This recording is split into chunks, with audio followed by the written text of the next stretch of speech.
வன்னியர் சங்கம்னு படம் போட்டு வைக்கிறேன். இன்னைக்கு வன்னியர் சங்கம் சொல்றேன்.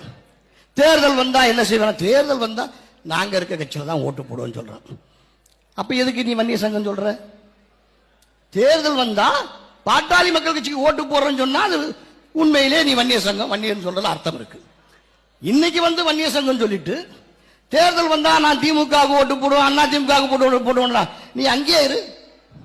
தமிழ்நாட்டிலாம் எப்படி நான் குறிப்பாக நான் எல்லா மாவட்டங்களுக்கும் போனா வந்தா கேட்பேன், நாங்களும் வன்னியர் தான். வன்னியர்னா என்ன கட்சியில் இருக்கீங்க? திமுக அண்ணா திமுக. உங்களெல்லாம் வன்னியரா நான் அங்கீகாரம் பண்ணல. ஏன்னா நான் தான் உனக்கு சாதி சான்றிதழ் கொடுக்கணும்.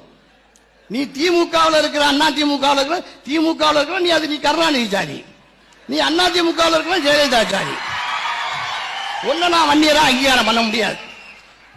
நீ வராத, அதை சொல்லிட்டு வராதுன்னு இப்படியே சொல்லுவேன். ஏன்னா நீ கட்சி தேர்தல் வந்தா நீ எந்த கட்சிக்காக ஓட்டு போடுவ, எந்த கட்சியில இருப்ப. உனக்கு பிரச்சனை பாதிப்புன்னு வந்தா மட்டும் இங்க நாங்க வன்னியர் சங்கம் வன்னியர் எங்கிட்ட வரணும்.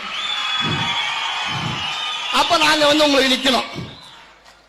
உங்க பிரச்சனை ஒண்ணு வீட்டுல பிரச்சனை அப்படி இப்படி வந்தா அதுக்கு மட்டும் நாங்க வந்து நிக்கணும். இது எதுக்கு? ஆக சமூகம்னா நாமும் ஒரு பாட்டா